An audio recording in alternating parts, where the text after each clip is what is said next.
8. You're watching Experience Comic Culture and Sales. Streaming live daily to Facebook, YouTube, Twitch, and Twitter. 2, 1. Good evening, everyone. Hey, I just want to say that was an exciting Super Bowl game that was on this weekend. Oh, yeah. It went into overtime. That's been one of the best Super Bowl games that we've had in a while, and we're happy to see that. I had no dogs in the game, but congratulations to the Kansas City Chiefs. Now tonight we joined the pack tonight with Giles Draco and his wife Lindsay Lagsalot. We're going to be looking at their live Kickstarter, and we hope to show you enough that will entice you to back it up. Also joining us is Ruben Rosas. Glad to have him back, along with John Stidsman as well. Happy to have him. So we'll be catching up with those two to see what they've got going on for the new year. And of course, that will give us 4 art auctions to put up on the board tonight. So you're going to pay attention to that. And of course, our free giveaways, including a set of the pack numbers 1 to 3 PDF files that will allow you to get caught up on that. Okay, that's going to be a great way to achieve that and then jump into the Kickstarter. All that is happening tonight on SketchUp with Mog and Mel. Don't go away. We'll be right back with 2 snaps of your fingers.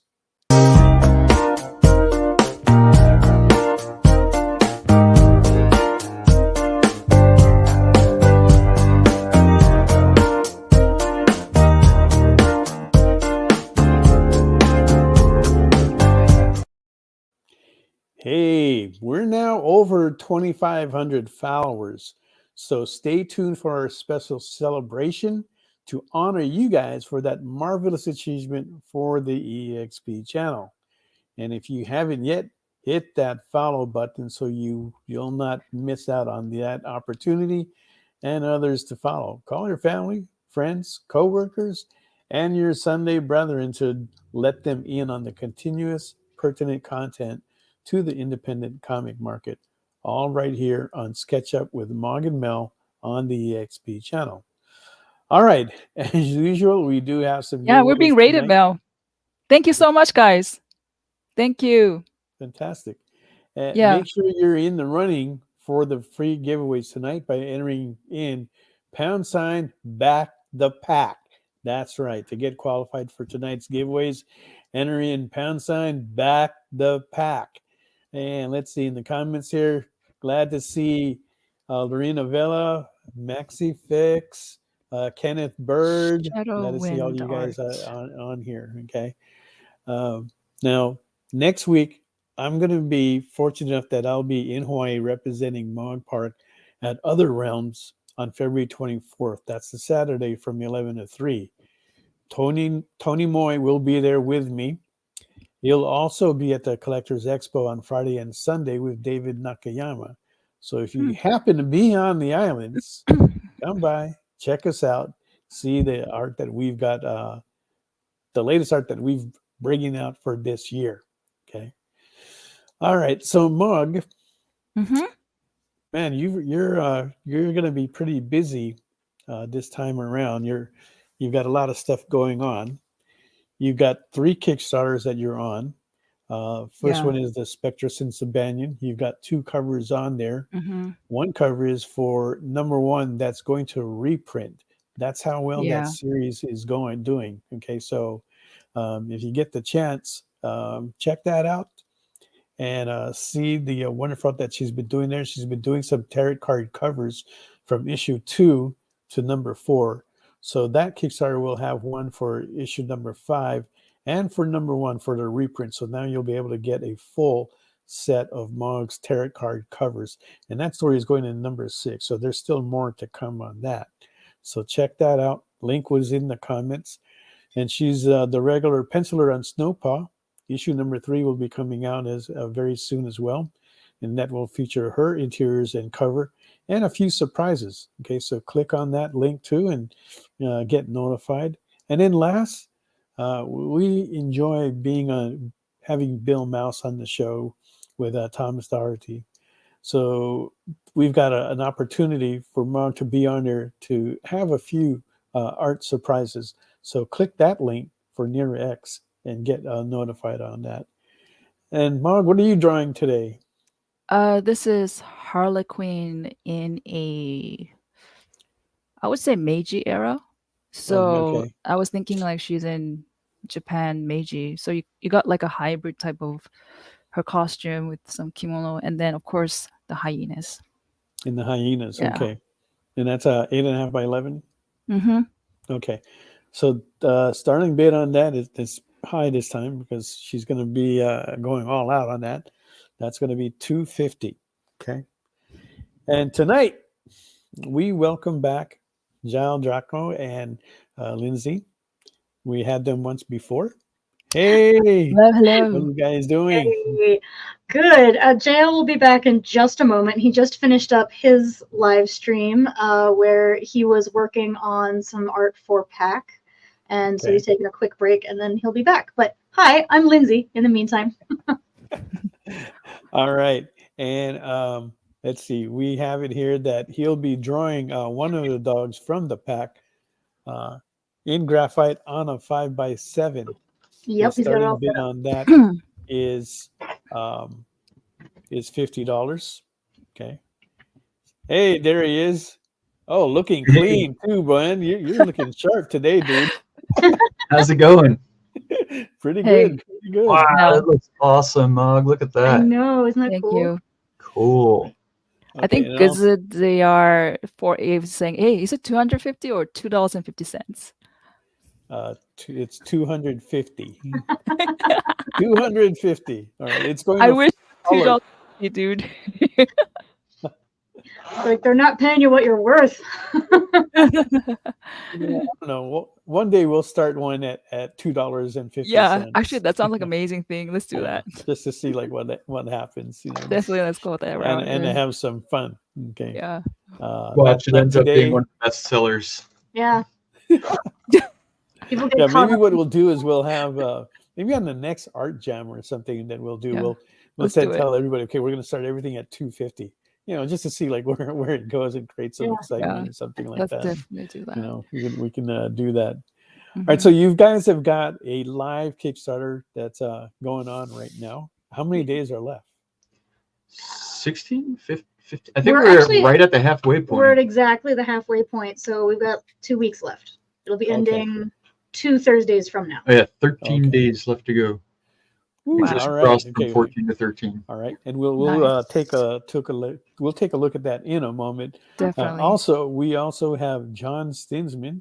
Yes. Want to welcome him. Welcome, John. How Hey, are you Love doing this tonight? guy. This guy is How's it go? awesome. Oh, you're too sweet, too kind. I'm not sweet. Trust me. What is- You just don't want people to know you're sweet. That's the thing. They'll take advantage of it. So I understand. are you working on any current projects right now in the comics industry? I'm working on my own project that'll be coming out on Kickstarter eventually. Bringing Scarlet Crush back, which was the creator on series I did in the 90s. And in the meantime, I'm doing just as many covers for indie creators as I can. So Fantastic. got Okay. like 4 new covers Right. coming out within the next that'll be going up on Kickstarter probably in the next month or two.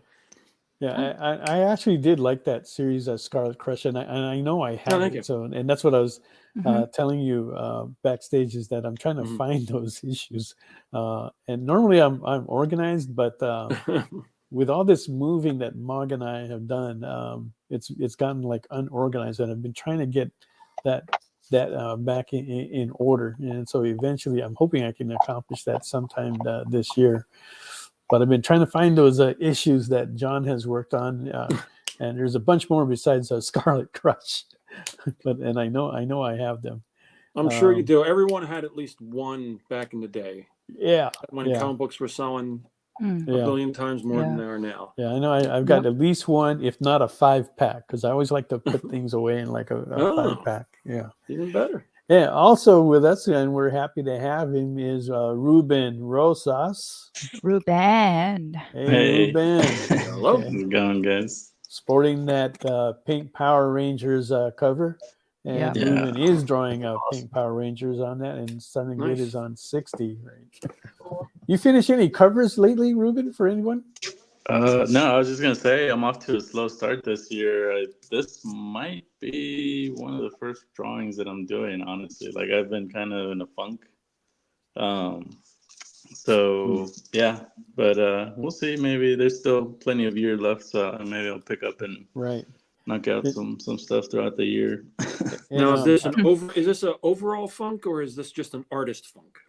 Oh, just an art. Well, yeah, more of an artist artist Yeah, block, and yeah, we all get them.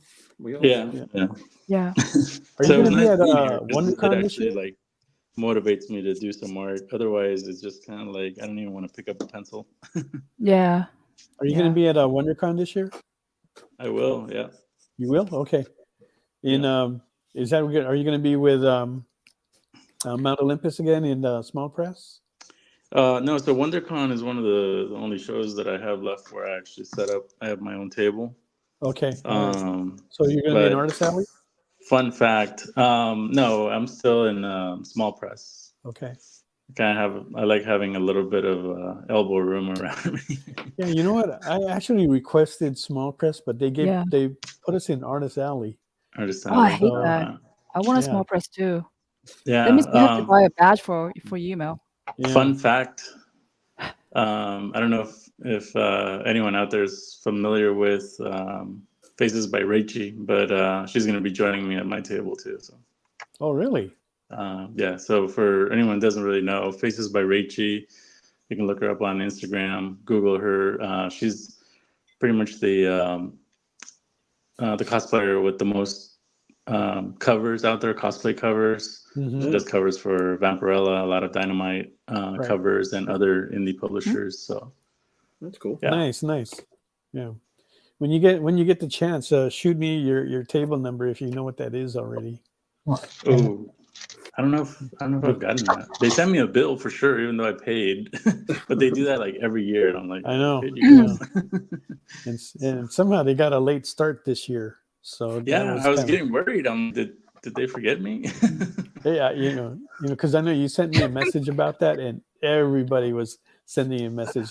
We don't even have like strong ties to them, but somehow they were asking us if what was going on. I told them I paid already, but haven't heard anything. And so, and then they sent me an email this week saying that they're going to be sending me an invoice soon. I go, what? I already paid. Yeah, I remember last year I had to go dig up my statements to show but it was easier because I had paid at the show the year before, so I knew exactly when I had paid.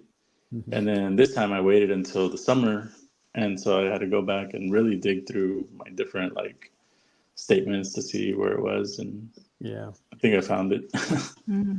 Yeah. All right, so if you guys want to bid on any artwork that's being drawn tonight, Jael is drawing one of the dogs from the pack, and that starting bid is $50. And John is drawing a Jim Bowen style Catwoman that will be starting at $65. Ruben is doing the Power Rangers starting at $60, and Mog is going big with the Harley Quinn and the two hyenas starting at $250. Okay, that is going to go to full color. Who do we see here? We see Tony Anderson is in the house. Shawnee, always good to have you. Yeah, Shawnee. Hey, Shawnee. Yeah, everybody knows Shawnee. Everybody knows. Yeah, and God, some of these names I can't pronounce. EXSSFD, thank you. GZDR4EV, thank you for coming on the show. Joey Galvez, thank you for joining the show. All right. So let's get talking about the pack. Right? This is issue number 4. Right. Right. And where are we with this story now with the pack? So things are getting thick. The plot has thickened, I should say. So the pack is about a pack of 6 stray dogs and their stray man who are vigilantes who fight for justice on the streets of Brooklyn. But what they're starting to realize through the first few issues is that the crime that they're fighting, which is like, muggers and burglaries and things at the street level, is really just a symptom of much larger issues. Dun, dun, And so dun. the pack, as a bunch of dogs and a guy in a dog mask, like they don't have the power to do much about these larger issues, but they're trying to find ways to like work their way up and into those systems so that they can do more good with less. And each issue of the pack focuses on the backstory of one of the members of the pack. So far we've had an issue that focuses on Humility, who's a little mutt with a very big ego. We did an issue on Kindness, who's a pit bull. We did one on Temperance, who is a Great Dane. And this new issue is about Chastity, who is a gigantic Mastiff, who is very sweet, very loving, and very loyal. But if she gets set off, she can be real mean and really hard to stop from hurting people because she's gigantic. So we get to find out like how she got to be that way, what happened to her, and why she ended up as a stray dog on the street. Interesting. Now, how violent or graphic do you get in these stories that you're telling with these pack dogs? It's a very fine line because a lot of their stories do involve the dogs being hurt or mistreated. Mm-hmm. And we don't want to graphically depict cruelty to animals. Like jail doesn't want to draw it. I don't want to write it. Nobody wants to read it. But at the same time, it's important to the story to understand, like, we are talking about real issues, but we don't want it to be heart-wrenching, But so that's the thing now. We've accepted dogs and cats to not just be our pets, but they're part of our family, right? So we get affected by them emotionally, deeply emotionally these days. Tremendous. Compared to how it was before. It seems like we are so touched that they come into our lives, and with them having shorter lives and having them gone, it hurts. Yeah. So in the storytelling with the dogs, right? Do you think that there's going to be a point that you're going to reach in a story or other where you're going to have to show something that's going to happen that will create such an emotional moment? I think like we have already had a few things that were really emotional moments, and we've done a really good job of not being gratuitously graphic about it, being able to like make it clear what happened without showing gory details necessarily. And a lot of the hardship that has happened with the dogs is backstory, stuff that happened in their origin story that made them who they are today. So it's stuff that we know they've already overcome and, at least physically healed from. But has left its mark on their personalities, Yeah.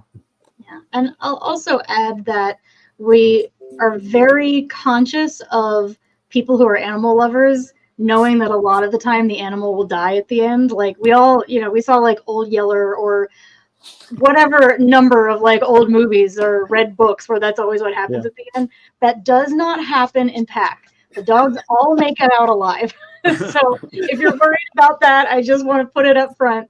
The dogs are okay.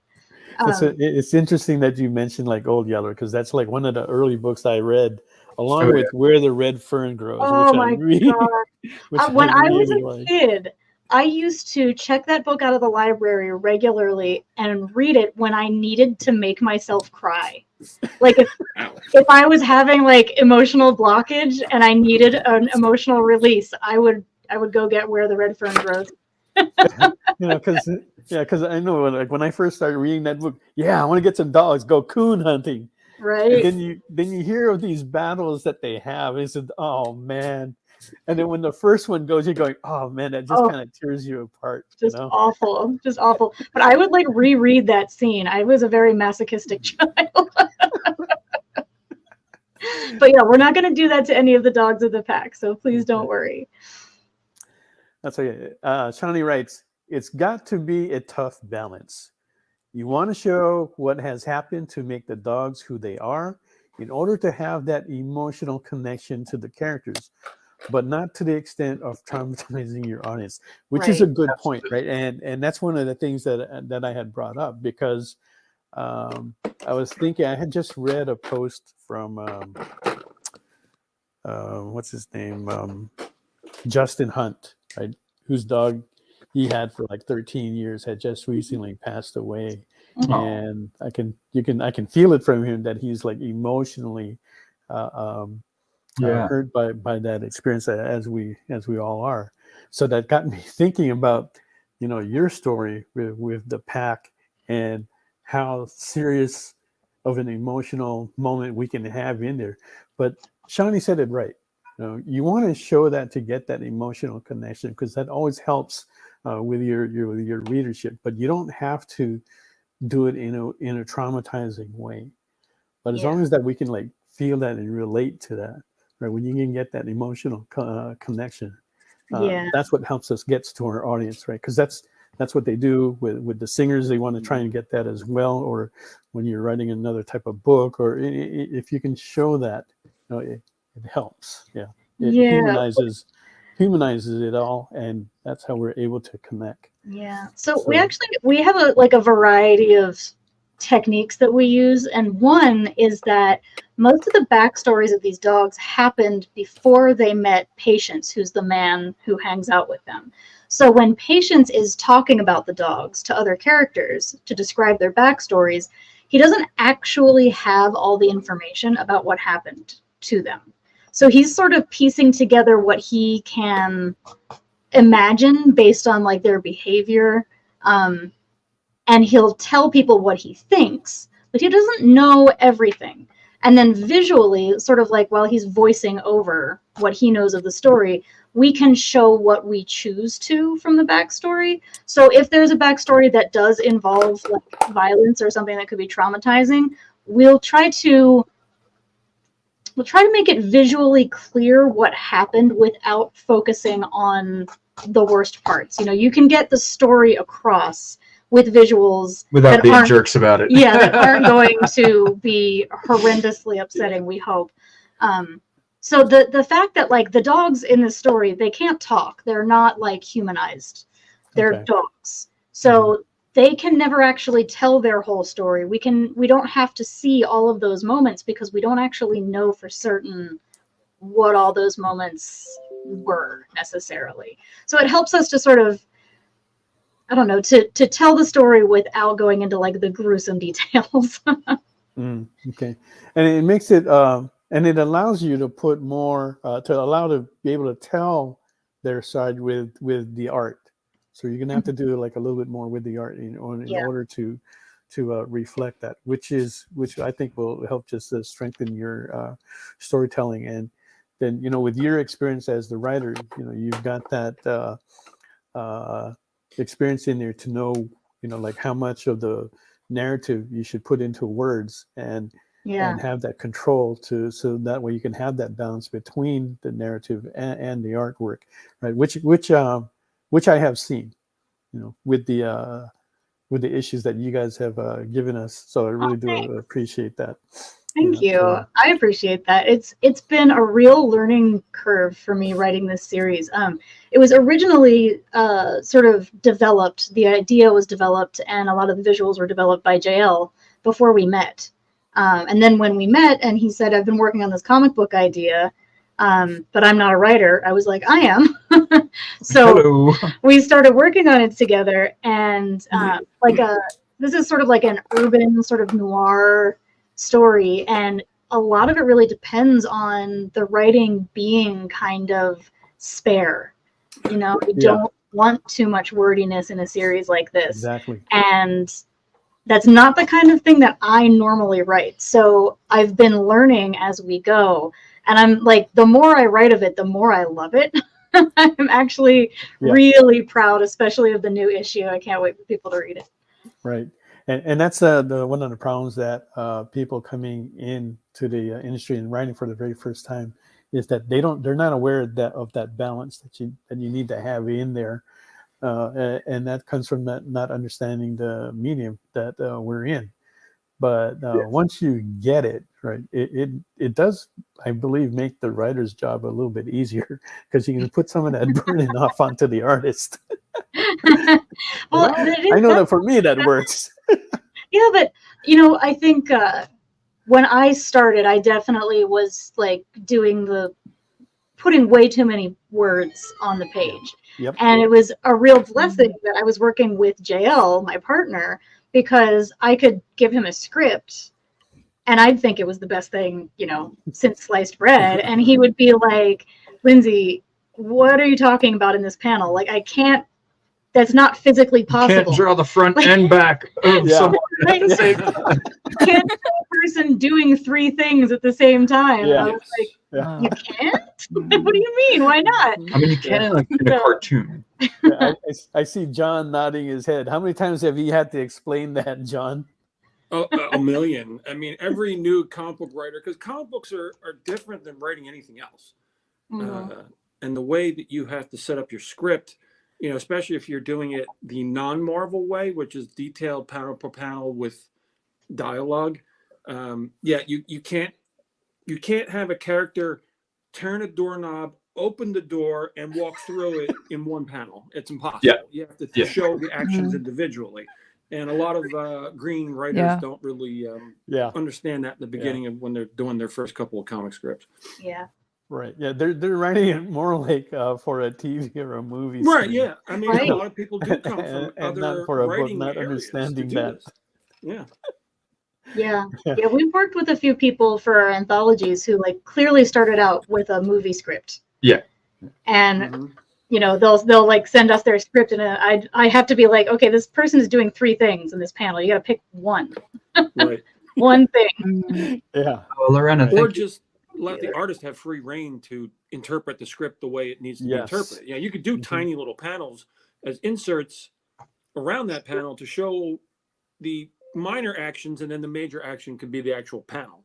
But you have to understand that that's how it's going to look. It's not going to look the way you wrote it. But at the same time, I think you want to look at the it's not just for that panel, but the overall layout for that page. Figure what's your main message that you're trying to get out, and then figure out how you're going to lay that out, if it's going to be a supporting panel or not, or maybe just an establishing shot. But that's something to consider, and it's something that we learned along the way.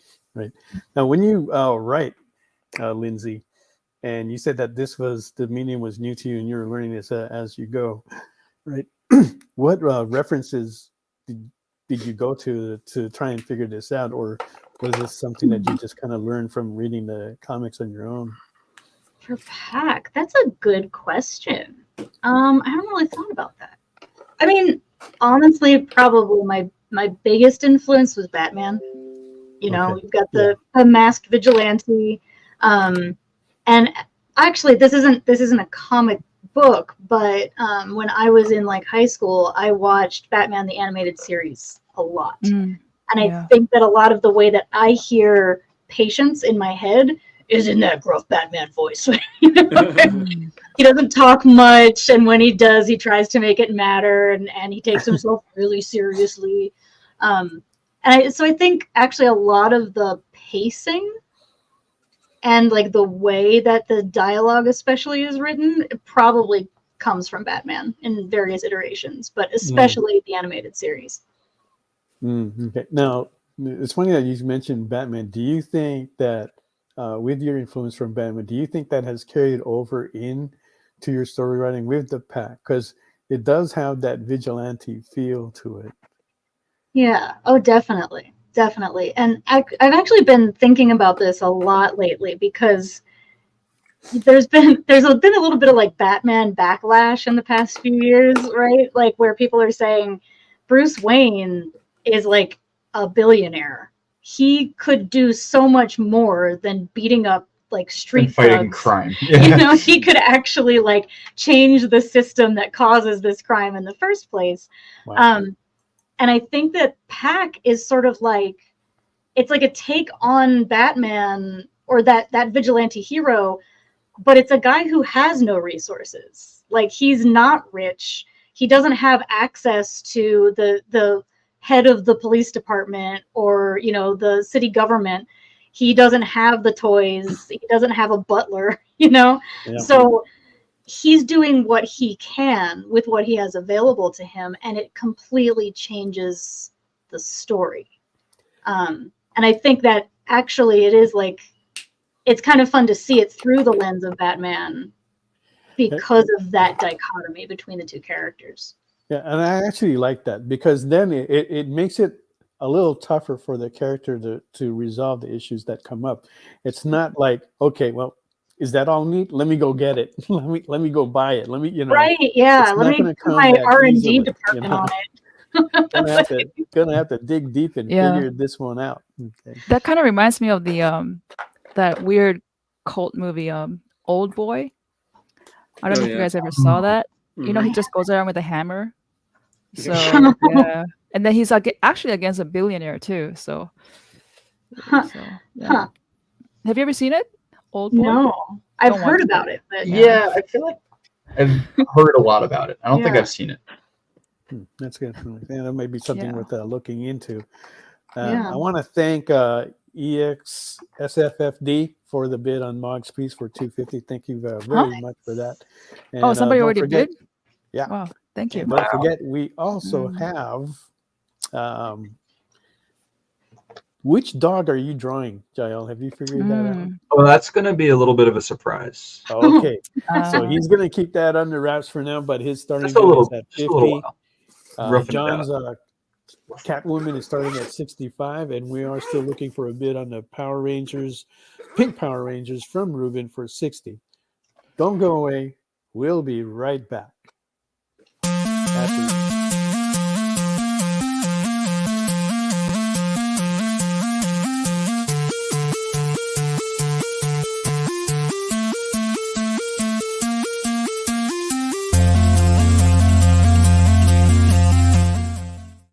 Symphonic verses, Nocturne's romance. A song of romanticized darkness, dreaming death by sleep.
Join the party. Head over to our link tree to find all the links for everywhere the experience is all the time.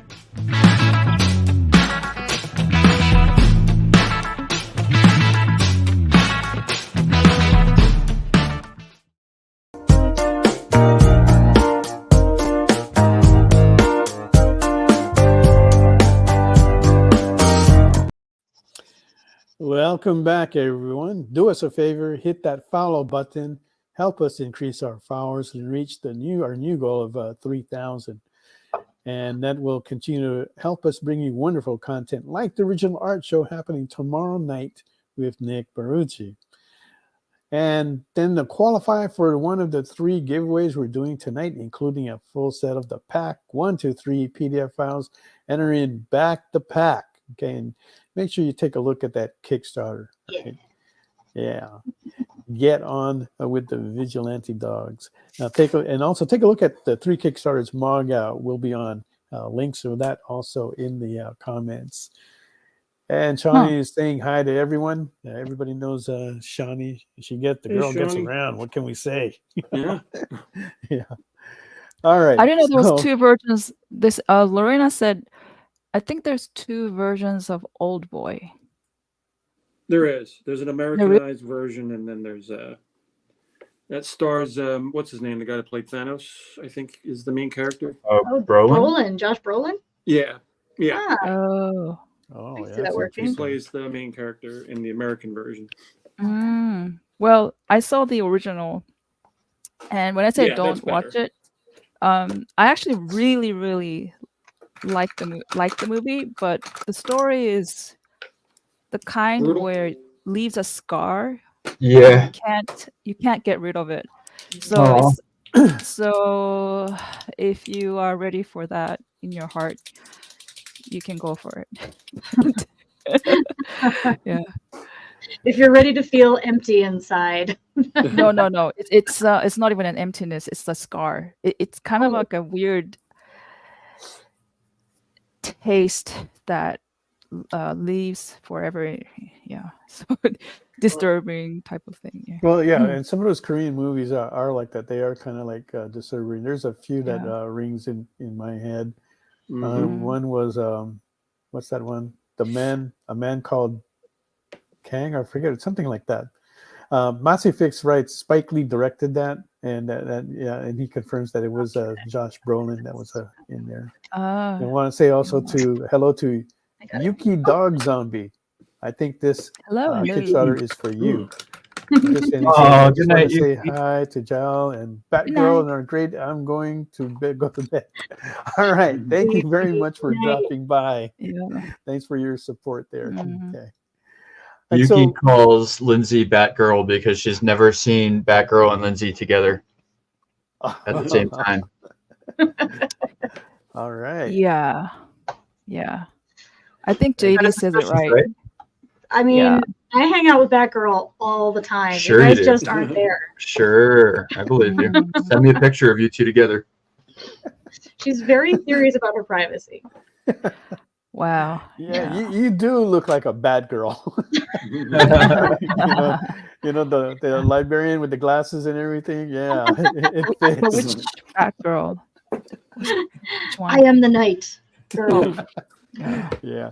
All right. So in this Kickstarter that you guys got going live at the moment, what do you have going on in there to entice the backers? Because you know how these guys love to get some of that extra stuff, Oh yeah.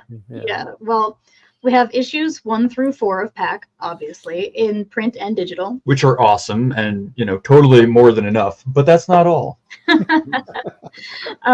We also have, we've got an art print. And there's a how to draw the Pack zine that JL put together a few years ago. Super fun. With our fun character KF Catfish teaching you how to draw each of the dogs. And what you're scrolling past right now, we're really excited about, is our first ever mini. So we've got a 1.5-inch miniature of Patience with one of the dogs of the Pack. She's actually a wolf. She's the only wolf in the Pack. And we got a little miniature made, and you can get them in just gray plastic, so you can paint it yourself. Or we also have painted versions painted by Viet Nguyen, who's done a bunch of Funko Pops for us in the past, but this is the first time that we have done a miniature. So we're really excited about those. They're available as add-ons. Are those limited? Well, not really. I mean, no, they're limited in that we know we're probably not going to move very many of them. And this is your opportunity to get them. But if for some weird reason 300 people jumped on to order them, it could happen. It might just take a while. Yeah. Yeah. No, that's what I was getting to. I wanted to know if were you putting a limit on it, limited to 3 or because I've seen other guys do the Mhm. miniatures, Sure. and they'll limit it to like 3 or like under 10. I So think so, right you now know- we have 12 available. Yeah, and Okay. if we start getting a lot of orders for that, I'll check with Viet and be like, hey, buddy, we just got like How many miniatures 20 do you feel ordered. painting? Like, you might be like, okay, cut it off. I can't do more than that, because they're really detailed. They're Yeah. really tiny. right. They're, Mike White Robot just backpacked my first ever order from Kickstarter. really Thank you so awesome. much. Thank you. That's so exciting. Thank We you. Thank you. Can't wait to get them Thank to you. you. I hope you love Oh them. wow! And that's the first time that they got it from That's Kickstarter. amazing. How cool is Yeah. that? Nice. You're That's gonna have really so cool. much fun on Kickstarter. There's so much good stuff. It's so good. No. Mass Effects. Wow, that's awesome. That's cool for that. Okay. And if you guys want to get a chance Lindsay, to see that, remember # back the pack. That will get you into the free drawing for issues 1 to 3 that Jael and Lindsay are putting up for tonight. So we do appreciate that. Okay. I've got my set, and I'm going to tell you, I was happy to get it. Yay! We also have some of the really fun extras that we have on the campaign are so in each and every issue of the pack, the guy who runs with the pack, Patience, meets up with this rookie cop who he's like the classic rookie cop. Like, he wants to be the good guy and he wants to do the right thing. Yeah. But he's been on the force long enough to realize that it's not really working like that. Not all peaches and cream. So he's interested in what the pack is doing. And he sets up these meetings with Patients, and they always happen at the Tarmuck's coffee shop, which is the large corporate coffee chain that exists in this world. And we actually made Tarmuck's coffee and cups and a whole bunch of other merch that you can get, so you can have the full experience of being in the world of the pack. So most of those items are available as add-ons, and you can get like a bundle that has like a cup and the coffee and a bunch of merch in it. So that's a really fun little extra for people who really want the full experience. And it is really good coffee. Yeah, it is. It is grown at high altitude in Honduras in a family-owned and operated farm, and it's direct trade with the family. So there's no middlemen taking money or anything like that. It's direct trade with the farmers. And the farm is actually, they have a population of local bats and bees that pollinate and fertilize Yeah, the that's coffee. Wow. And so because of that, like, I mean, if those bats and bees were to die out, their coffee farm would be, out of luck. So they're really careful not to use any kind of chemicals or anything that can like harm the bats or bees. And it's just really wonderful, and it's great coffee. Yeah, we've gotten good reviews. Shawnee Meyer said they back to pack as well. Oh, awesome. Thank you so much. Thank you. There Great. you.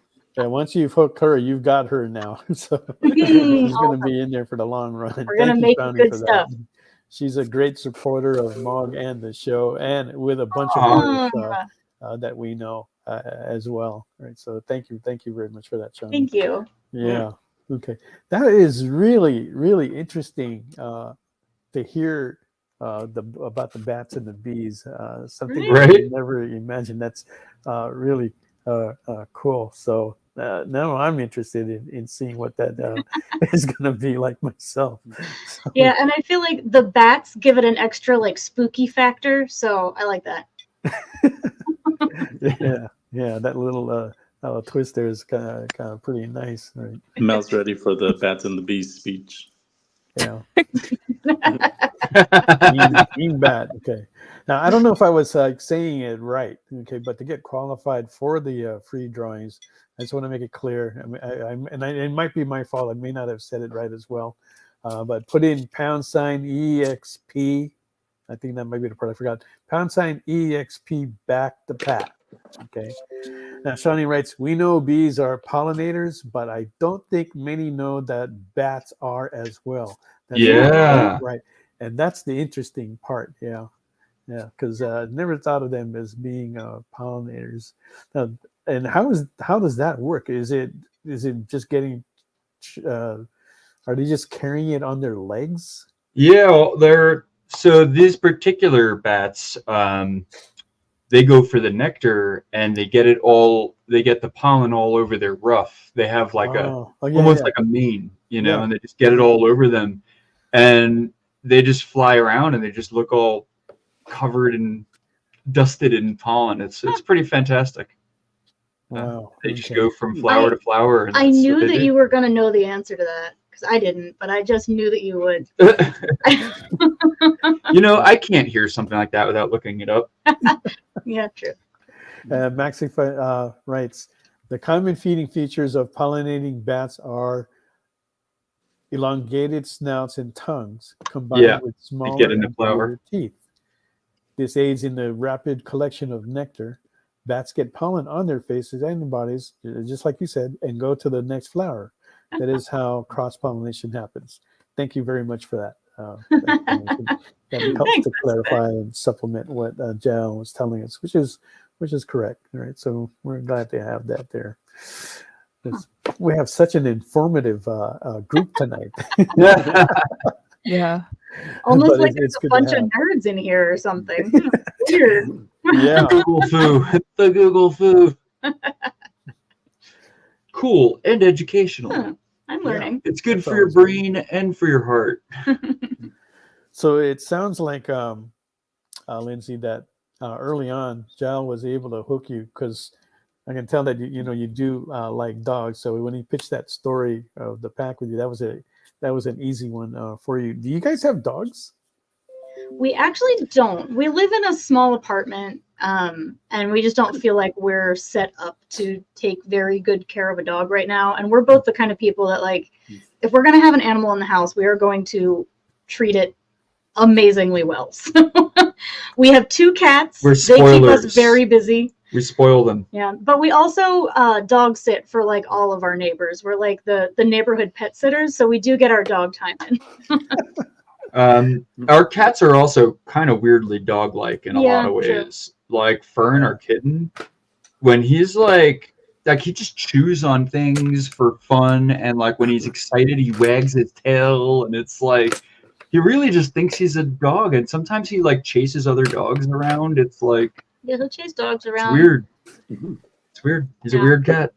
But both of you have raised dogs before? Yes. Yeah, we both grew up with dogs.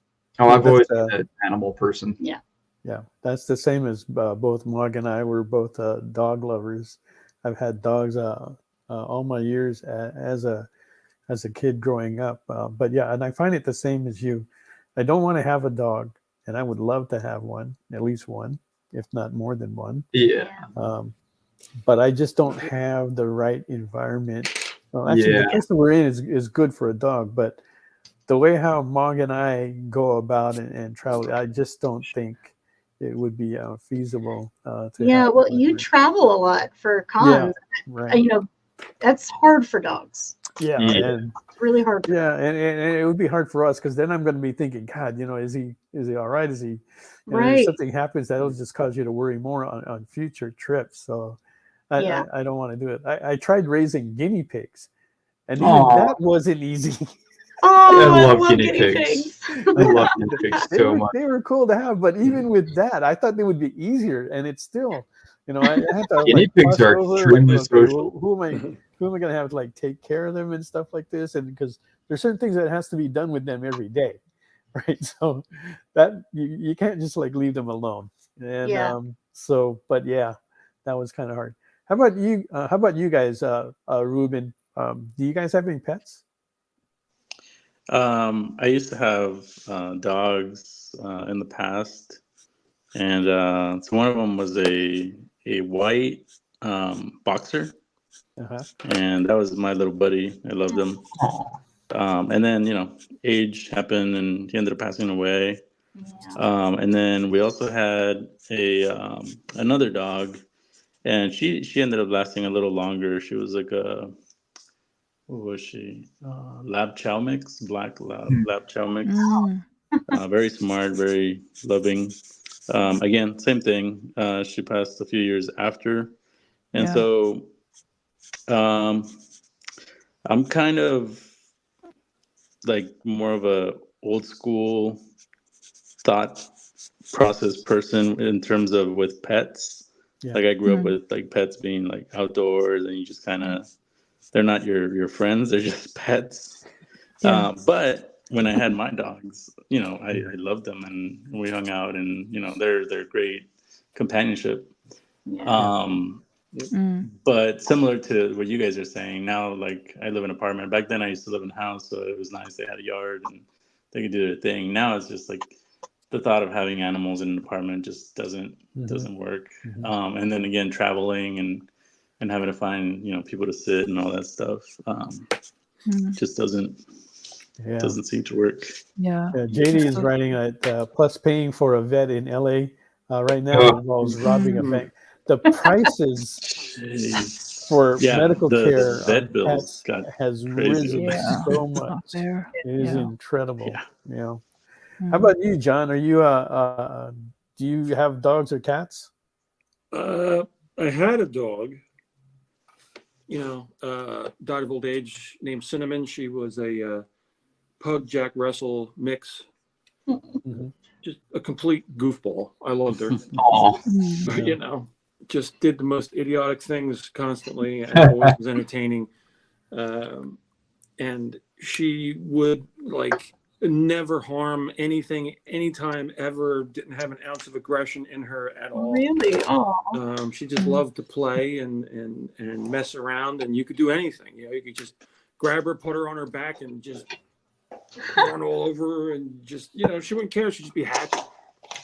Wow. But I'd like to get another dog eventually if the living situation is a little better. Again, similar to what these guys are saying with the small apartment, and just not. I want to make sure that I can give whatever animal I get the focus and attention it deserves.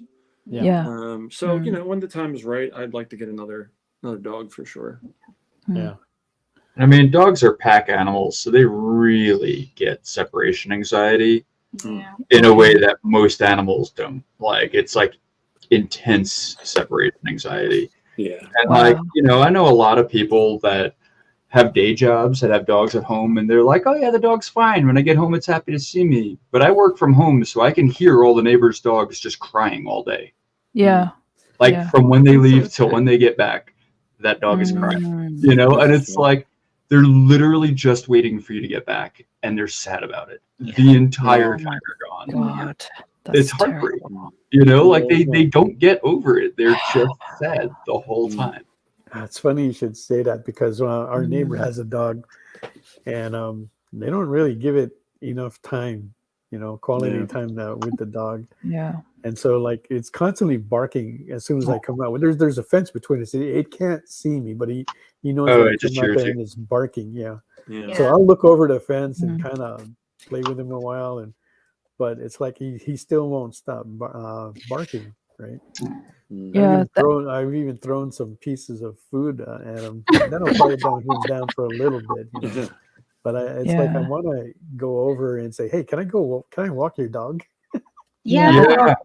Lonely. He's lonely, and on top of that, they never keep the dog indoor. It's always outside. So they chain him outside. And I don't think that's right. It's that situation. They mainly got the dogs for the kids, guarding, I think, as well. It's like for guarding, care for it, and they probably told them, well, if we get a dog, you kids have to take care of it. But that's not happening. And then also, for them, what is it, aren't we 7 times? We live 7 times longer than the dog, right? So for you, 30 minutes for 1 hour, for them you leave 1 hour, for them it's 7 hours. So it's an eternity, right? It's always like that. And I think if you have a dog, I think you should always get another one, because like you said, they're social animals, right? Unless you have them around you all the time. Yeah. Yeah, like if it's a service animal and you can bring it with you, or you work from home, or something like not the common everyday situation, Mm. Right, because they are, in that way, they are like us. They're very social, right? If a human being was alone by himself, they don't really do too well. Yeah. They may think they do, but they're not socially doing well, Right. and are going to be psychologically different from the rest of us who has been in a social environment setting. But Sounds a lot the artists. dogs are the same way. Yeah. They kind of go crazy as well if they're just by themselves and they don't have that interaction. This kind of reminds me. Stephen King wrote a book called Fairy Tale recently. Have you guys read it? No, I actually have a copy, but I haven't read it. Oh, is that the one where they? Oh well, please continue. Huh? Yeah. It's about where this guy, like, it starts with a teenage boy, and he has like a weird neighborly man who's kind of like the town's psycho. Everybody's scared of him, and the old man also has a dog who's like psycho dog. They name him like that, and then he hears the dog one day like screaming, like like wailing, and then he finds that the dog was trying to cry for help because the old man like broke his hip like going up a ladder. And then ever since then, he started to take care of the dog. And then the dog is really old and dying. So the whole story is about the boy going on an adventure, trying to save the dog. And you're dying of anxiety the whole time because you're like, oh no, please don't die. Yeah, it's so sad. Like at the end, like close to the middle, I think the dog can't even walk, so he's like carting it around. Yeah. Aww. It's really a tearjerker. So yeah. I like what Mike White Robot had wrote. He goes, "That's the one thing I don't like about dogs is their love for humans. Humans are the worst companions. Dogs are the best. Those guys, the dogs, right? They don't care who you are. They don't care of your political, your religious belief, nothing. Right? They just love you point blank. Yeah. And here we are. We don't really judge the dogs, but yet a lot of us, many of us, not everyone, don't share in that capacity to give back like they do. But most of the time the dogs choose us anyway, so it's their choice too. It is okay. No, it is okay. They do choose us. Most of the time. But yeah. Anyway, don't forget to back the pack. Link is coming up in the comments. Okay. And we will be right back after this commercial break. Why was Princess Zelda sad after watching a bunch of YouTube videos? She couldn't find a link in the description. We'll stop if you subscribe to our YouTube channel. It's super easy. Click subscribe and click the bell when you do. And thanks for supporting the EXP. By this time in our journey, we had been on the trail of a very elusive creature for about 96 hours. But all the hard work is about to pay off. Oh, crikey, there she is. Oh, by the markings, I'd say this one's at least a 9.8. Oh, she's a real beauty. A true mint copy. Oh, this one would make a fine slab on anyone's display wall. Oh, she's a feisty one, though. Look out, look out! Mint Hunter Comics is the place to find that mint comic you've been searching for. Mint Hunter Comics, Tuesdays at 8 p.m. Eastern, part of the experience. Imagine being at a convention and going to an interview panel that's just for you. No bustling crowds, no hours-long lines, just you, the moderator, and your favorite comic book creators. Well, this is pretty much that. Miss Jen sits down every week with 2 comic book creators for a live stream interview about their latest work, and you can ask them whatever you want. It's Talking Shop, Mondays at 5 Eastern on The Experience, Comic Culture and Sales. Programming on the EXP is made possible by viewers like you, or your local comic shop, or that Kickstarter you backed, or the publisher you like, or comic industry professionals who want to share a message with the world. Really, anyone who wants to advertise with us can. If you're interested in seeing a product you know and love, or are creating, or are publishing, or are involved with, advertised here on The Experience, and having your message shared with our viewers, please reach out by scanning the QR code below or visiting our website and using the contact form.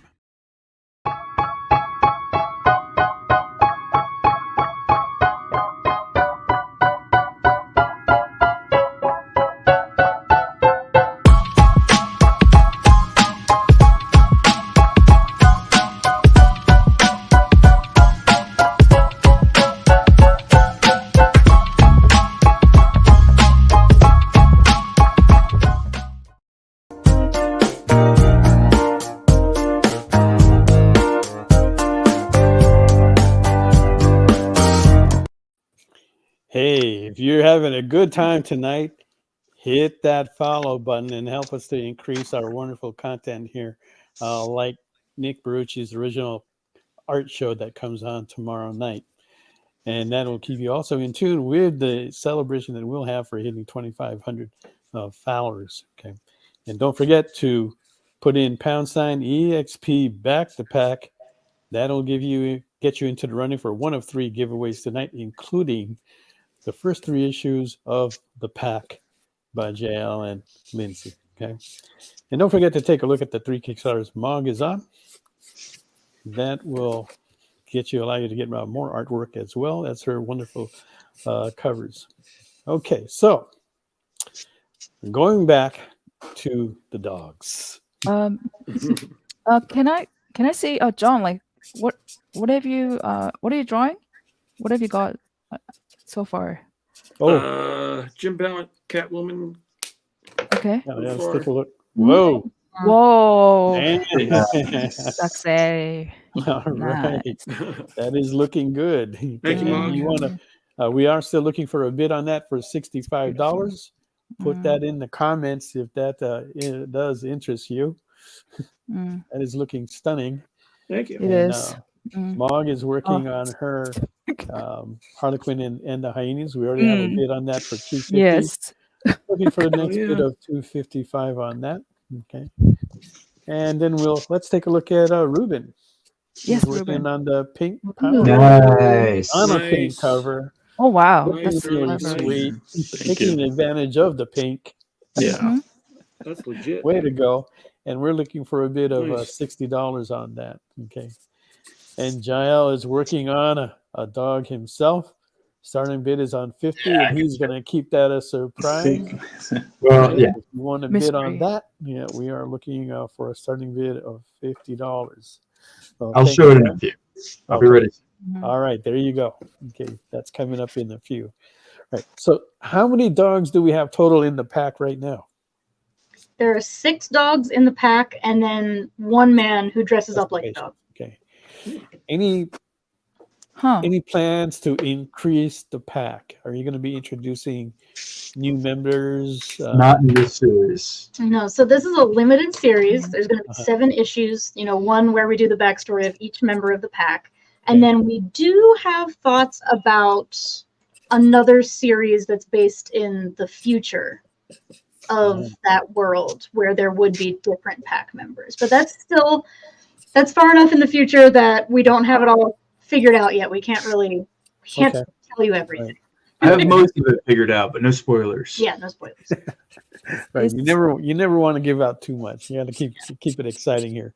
So, and this is issue 4. So this is issue number 4 of 7 then. Yes. Okay. And how soon would you be coming out with the next issue after 4? Good question. So probably next year. We have a number of series that we sort of cycle through. So we'll do, an issue of each before we come back around. So it would likely be next year sometime. Right. And if they wanted to find out, I remember we actually reviewed some of your other series when you were here the first time last year. But a good place they can find out what all the projects that you're working on is on your website, correct? Yes, oneshipress.com has information on all of our sites or all of our series, and we do actually have separate websites for most of our series too, so you can link out from there if you like. Packcomic.com, for example. Yep, packcomic.com is the Pack's home website. And no matter what we're currently working on, Kickstarter.oneshipress.com will always take you to our most up-to-date Kickstarter. So we always we just cycle them through that. Very good. And Lorena writes, wow, all the art is amazing. Thank you for that. Glad that you're appreciating that. And okay, and JD writes, we'll be announcing the CGC book giveaways to celebrate 2,500 subs next week. Okay, so that's something that you want to stay in tune with. Right? Dog Guide to Life. Find your pack and stick with them. Yeah, that is very true there. Absolutely. Yeah, one of the common traits of all the members of the pack, including the man, is that, where they were before, whatever life they lived before, they weren't fully appreciated for who they were, and now they've all found each other. But it's amazing because we're talking about how crappy humans can be as companions, but to themselves, they're fun and they're okay with. They can accept each other very readily like that. That is cool to see. And don't forget, jump the link for the Kickstarter is in the comments. Back it if you can. Back the pack. Show them some love. We've already got some big backers on there, so we're glad that we're able to do that. Yeah, me too. Right. Is the wolf one of the 6 that you said when you were showing? What's the name of the wolf then? Diligence. Diligence. So they're all named after one of the 7 virtues, like the 7. It's biblical, right? Yeah, I guess it's Christian. Yeah. Wait a second. If isn't the 7 virtues a flip side of the 7 sins? Correct. Yes. And actually, for example, the most prideful of the dogs is humility. Okay. The most, the dog with the most insatiable bloodlust when she's turned on is chastity. Patience is the most wrathful, etc. Wow. Yeah, so they're all sort of. What's the flip side of diligence?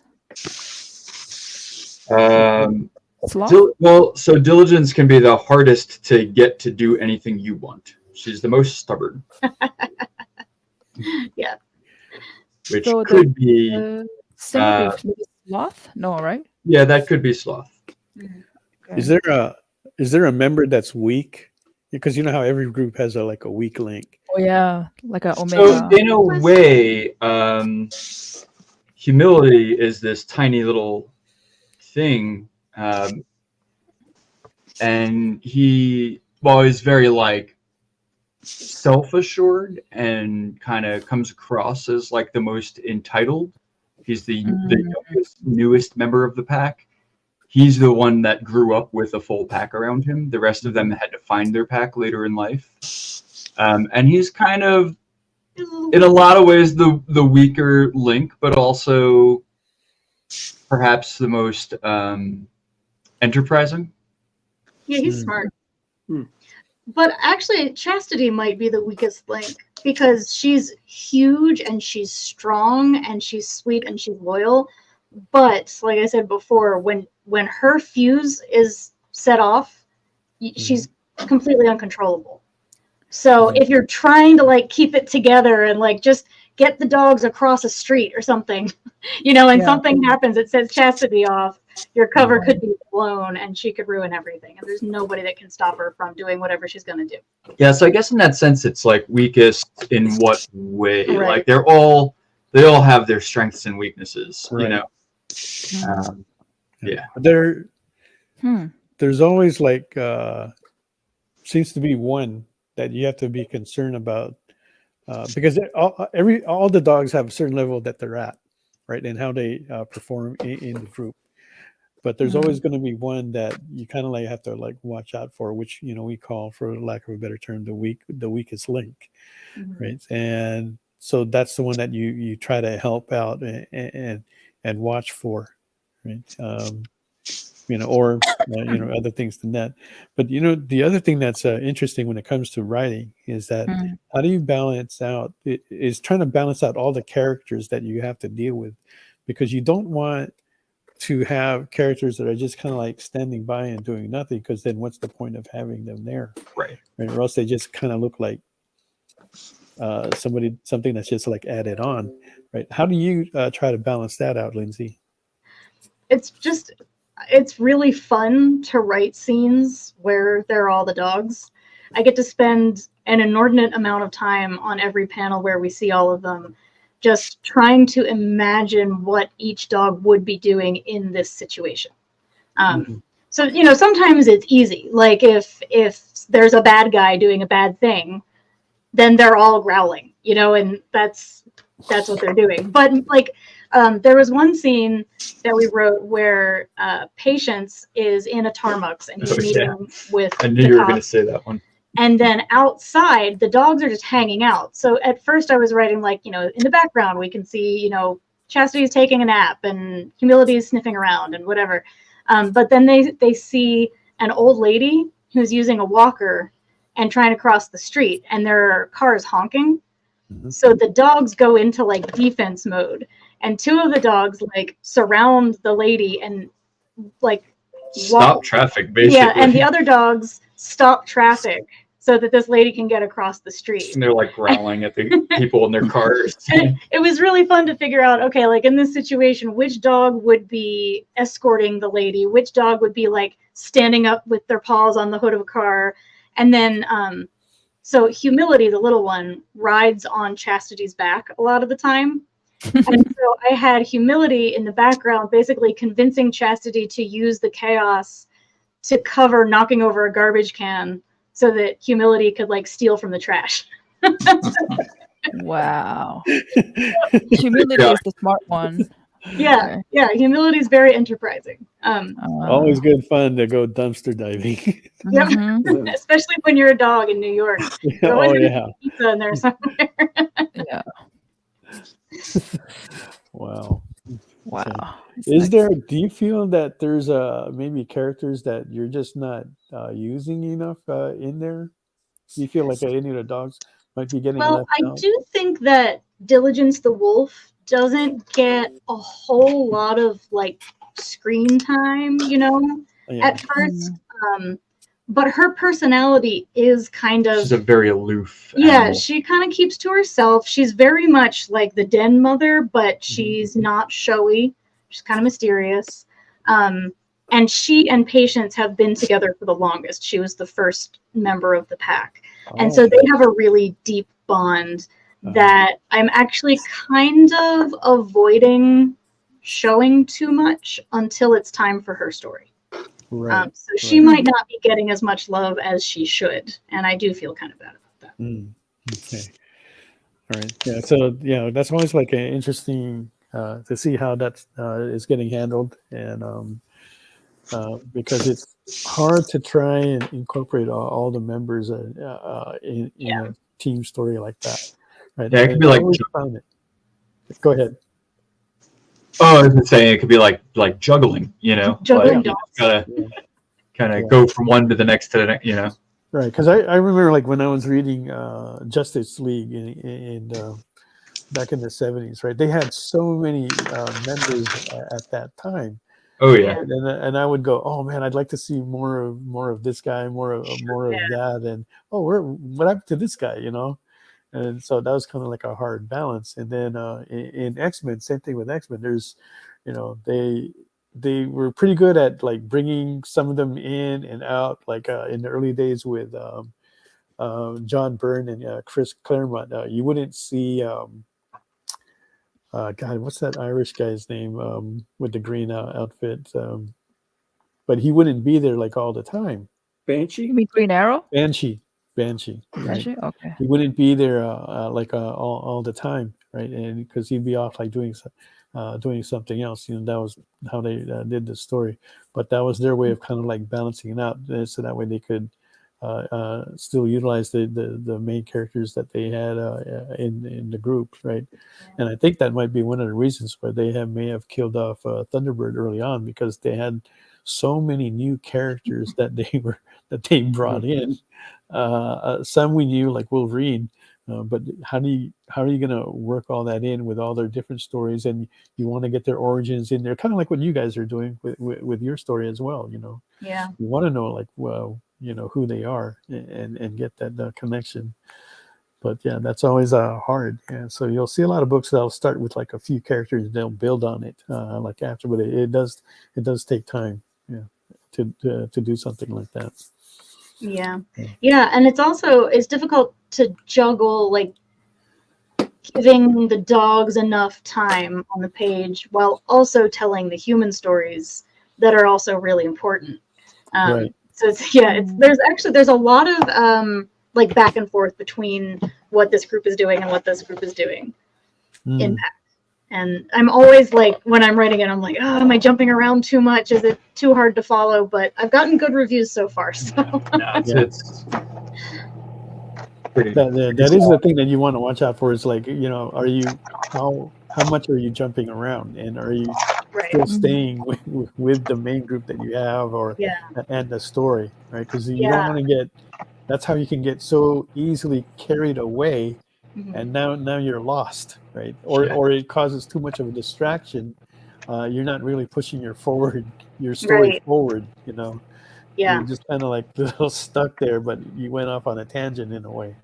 Yeah, and that's actually one of the nice things about the way that this series is structured. Is like, I know that in each issue, I am responsible for telling the backstory of one of the members, and also moving the overall story forward to a place that's acceptable, because like, we know where it's going, we know where it ends, and we have to fit everything in as well as each dog's story. So we do a lot of outlining before we start a new issue, and it's really fun. Jael and I do a lot of the planning together, and like the larger strokes of the outline before I go and do all the details. Putting on the details and stuff like that.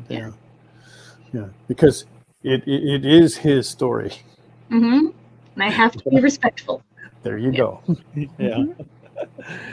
Oh man. Okay. All right. Let's take a quick look to see like where everybody is at this time. And there is the Pink Power Ranger. Cool. Nice. And is that pretty much done, Ruben? Or are you still working on that?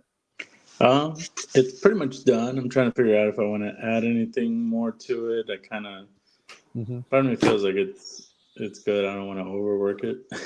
Right. Okay, so we are still looking for a bid of $60 on that. That is on a Pink Power Ranger blank cover. Yeah. Okay. And let's see, Jan, if we can take a look at Actually, it's finished. Oh, Wow. Whoa. Sneaky. Time jump. Did Mel just hand that to you? I did not color that piece. I did it. Yeah. There you go. All right, so we do have a bid on that for $250. And as Jay said there, don't forget about our guest artists. Find them here and give them a follow.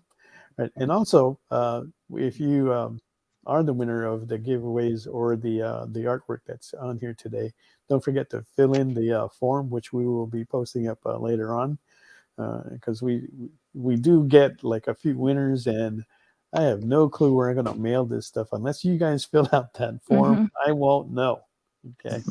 So if you want to get the freebies or any of the artwork, make sure you fill in that form. That will be posted right there. Okay. And here it is. Val's finished with his, and we are looking for a bid of $50. Let's see if I can get my webcam to focus. Wow. He said he was going to draw one dog, but he's giving you the pack. The full pack. Wow. He packed it up. Okay. Sorry about my For a bid of 50 reflections and glares and all This that. is humility flying through the air. So cute. Technically, is a Mastiff larger than a Great Dane, or they're the same size? I think that a Great Dane might be They're taller often than taller. most Mastiffs, but the Mastiff will be bigger. Just Yeah, like huge. rounder. Yeah. That guy's Sausage just, eater. like, huge, like a bear. Yeah. Yeah. But she is also a particularly large Mastiff. Yeah, Like she's like she would be like a record-breaking like Mastiff. I feel you said the owners are homeless, right? Yes. Or Patients, how yeah. the heck Well, are we gonna they live feed- homeless together. They just kind of roam around.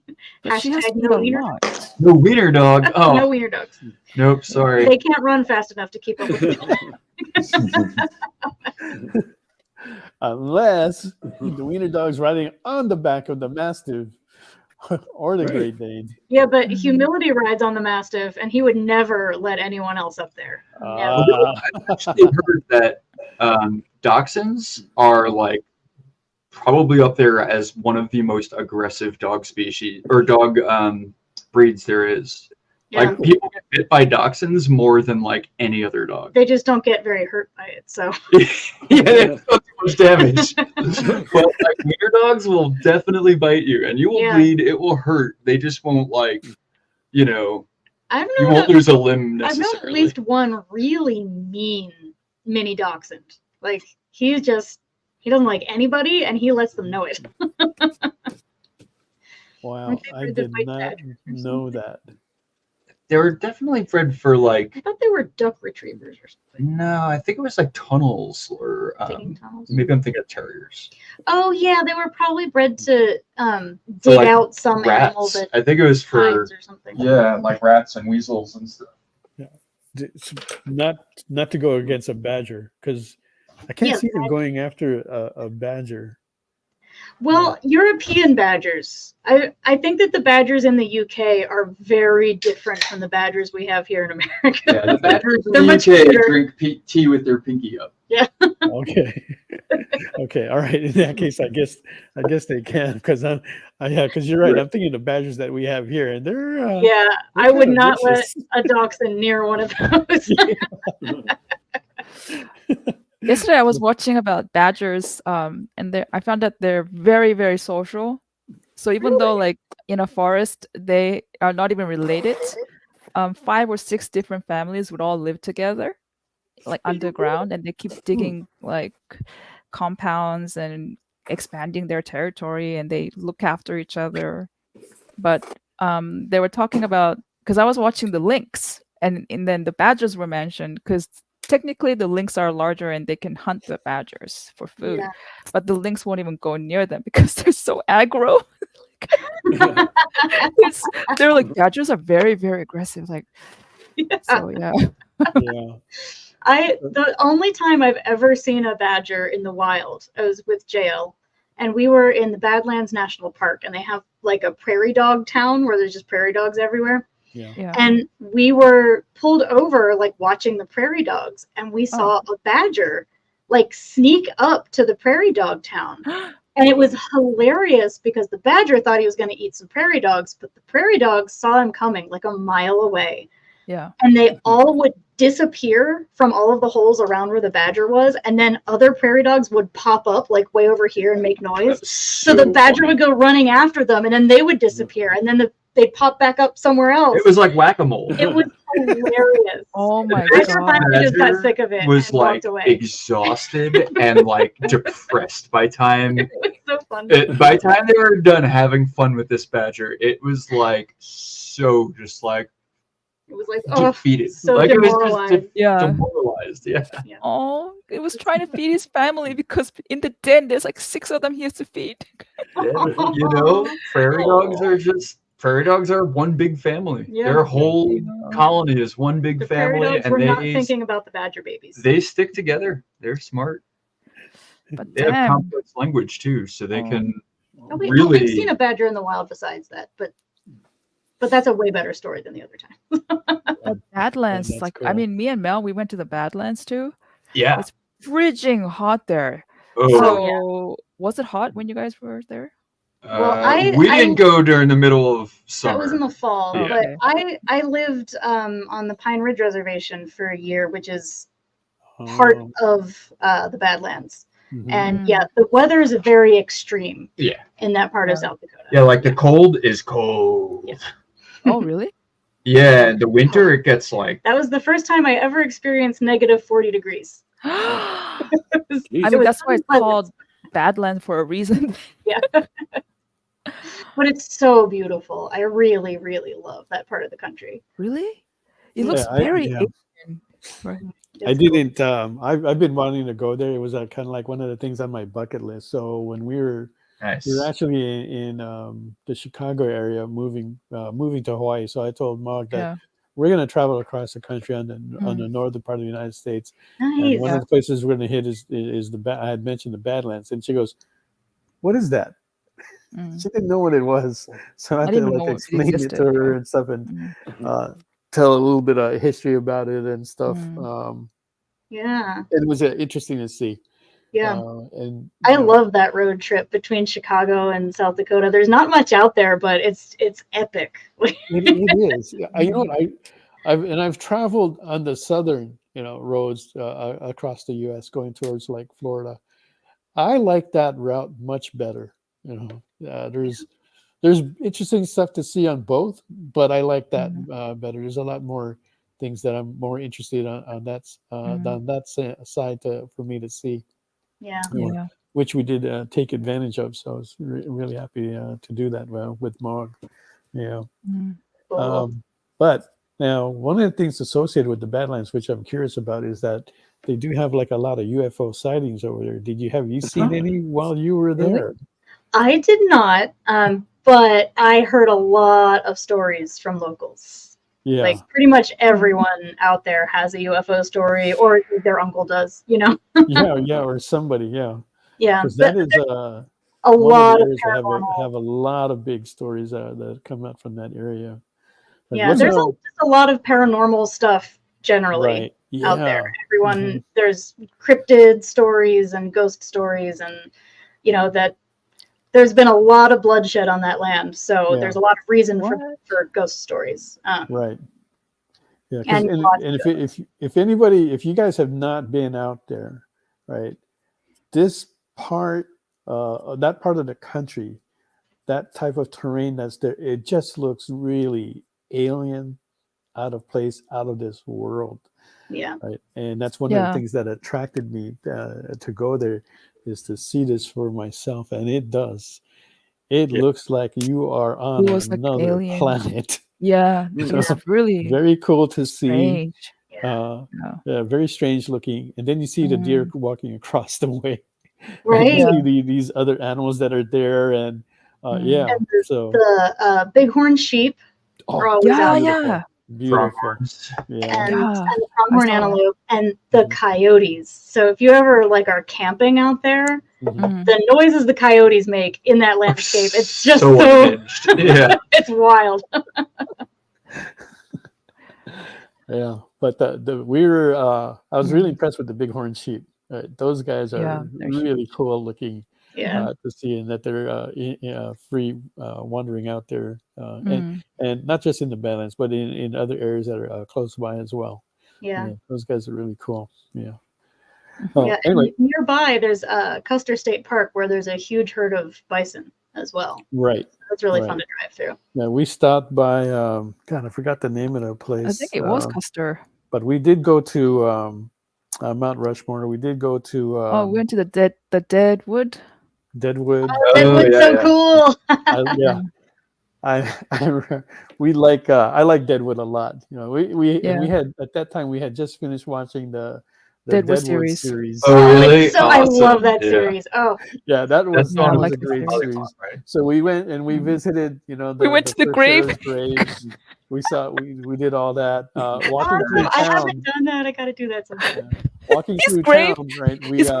I was talking to Mog and telling her about a sarsaparilla, and she never had a sarsaparilla. So I was telling her what it was. It's kind of like a root beer. So I walk into this saloon type bar, and I asked the bartender, "Hey, can you make a sarsaparilla?" And he goes, "We don't serve it, but I will make one for you guys." I said, "Okay, that's great." Wow. And he gave it to us on the house. Amazing. No, Mel, he didn't give it to us. He gave it to me. I'm sorry, babe. You didn't get none. And yet I was the one who I'm pretty asked sure for they it. did it for Mel because he was the one that. But he said it Yeah. was his house recipe that he makes, for his kids and stuff like that. So That's we're awesome. really Aw. appreciative that he was able to make one, and I've had them before, so I know that this was like a real sarsaparilla that he gave us, and he wasn't just like putting one together of what he thought it would be. So that was good. But yeah, that was our experience. It was a good road trip that we did through the north there, right? So we enjoyed our stay. Landed in, of course, we had to hit Yellowstone, and we were there for like 9 days doing that. Loved Nice. that Oh, as well. Wanted to sounds stay good. longer, but oh well. Oh, Yeah, Yellowstone. Tony, he was sweet on me. Tony, if you wear short shorts that almost like just covers your butt, you'll get one too, Tony. Yes. Oh, I have a good bison story. Okay. We were staying at a little cabin in the middle of nowhere, No, that was in just outside Yellowstone. just outside Yellowstone, right? Wow. And the cabin had like an outhouse, like 20 feet away from the cabin, Mhm. like a ditch outhouse, or what do you call it? A pit outhouse. Yeah. And so, we're hanging out and we're like drinking. And, sometimes like if you drink too much before bed, you wake up in the middle of the night and it's like, oh man, I gotta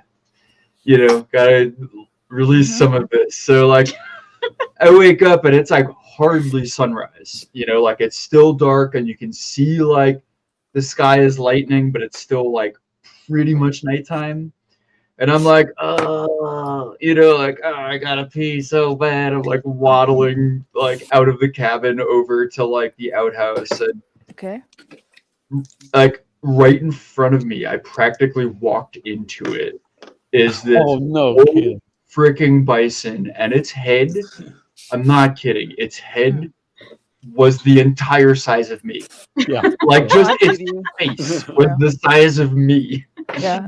And it just went, and I was like, whoa, like You're blown off your feet.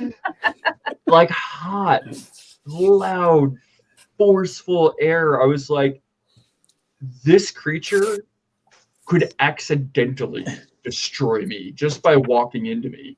Yeah. And here it is, a bull, and if it even thinks I am remotely threatening, that's it. This is how I die, Yeah. So I was just like, okay, I'm gonna slowly walk to the outhouse. So I make my way to the outhouse. I slowly close the door, and I'm like, please, God, I don't know if you're real.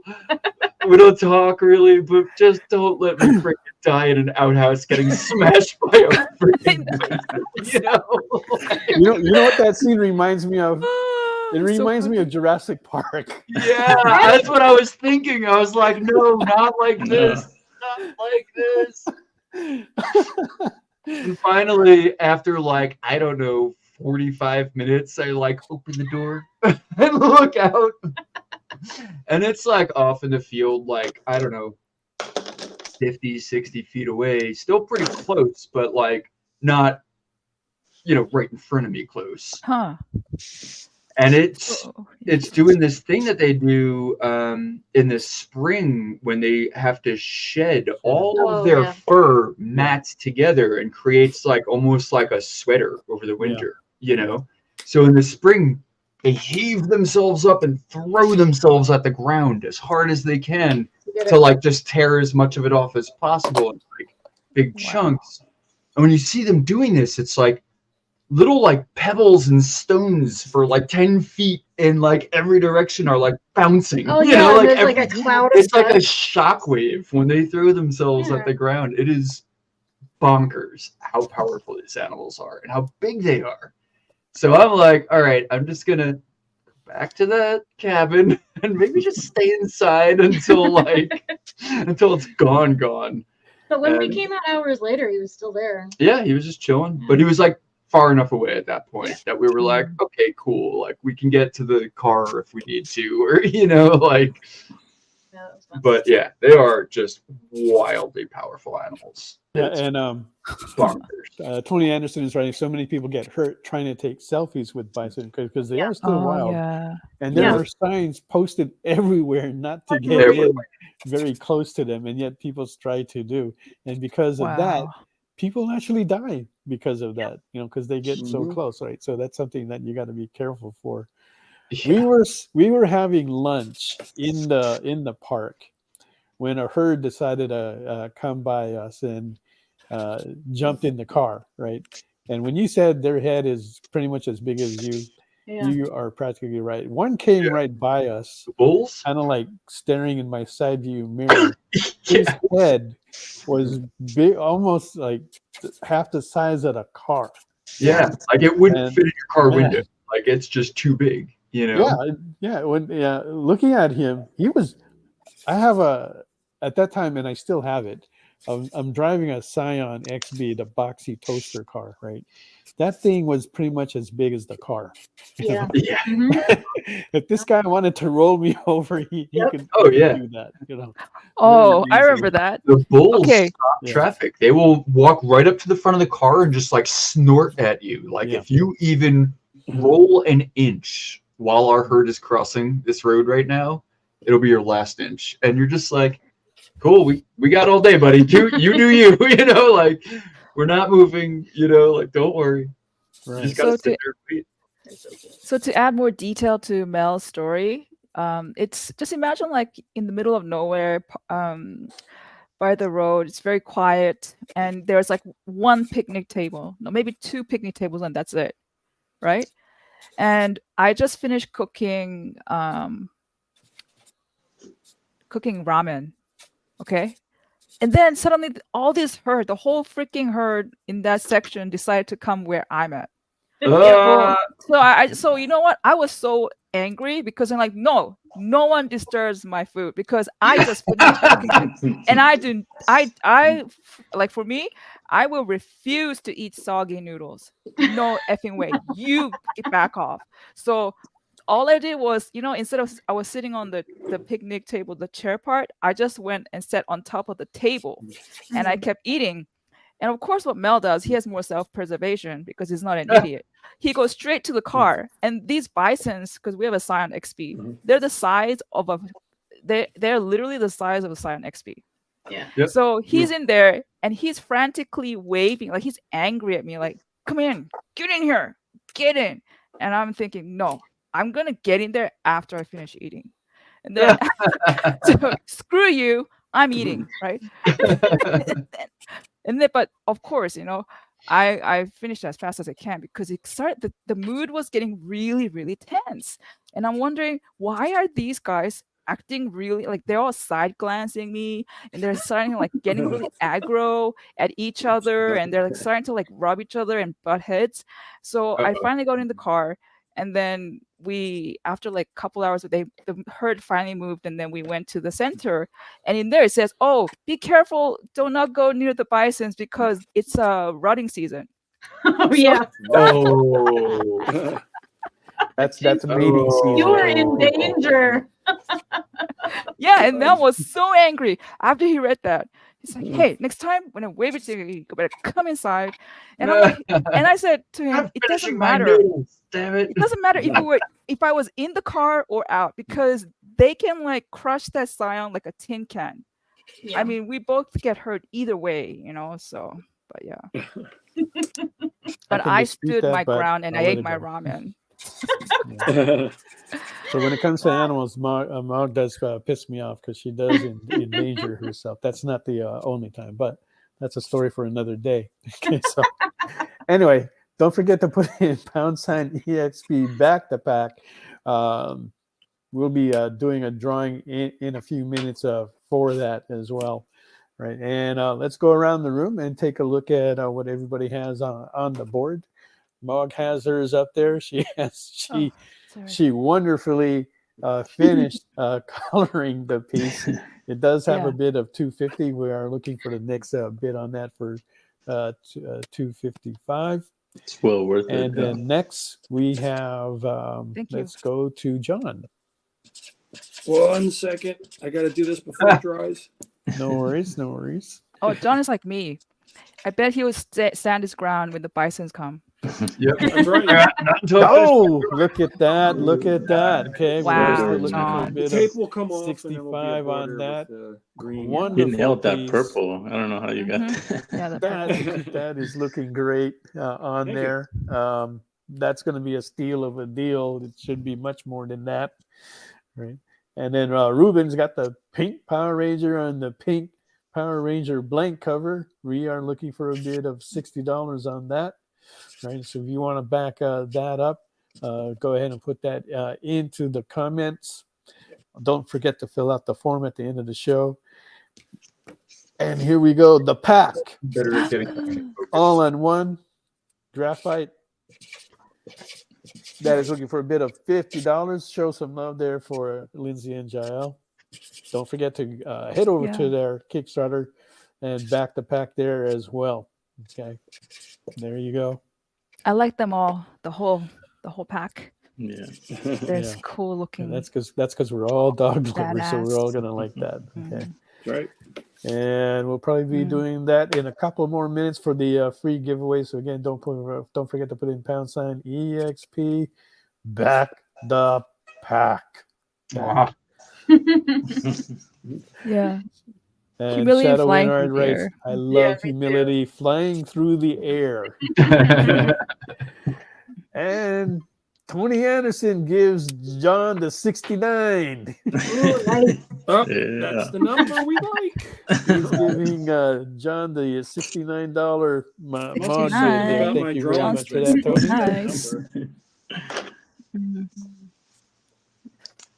And if you do want to place a bid on any You of know, the other humility, artwork, you can he do has an so advantage. in the comments. That What's he's that? tossable. Yeah, that too. But because he's small, he's gonna outlive everyone. Yeah. And he Yeah, doesn't their have to hips are eat gonna as much. go, and he'll Yeah. be just fine.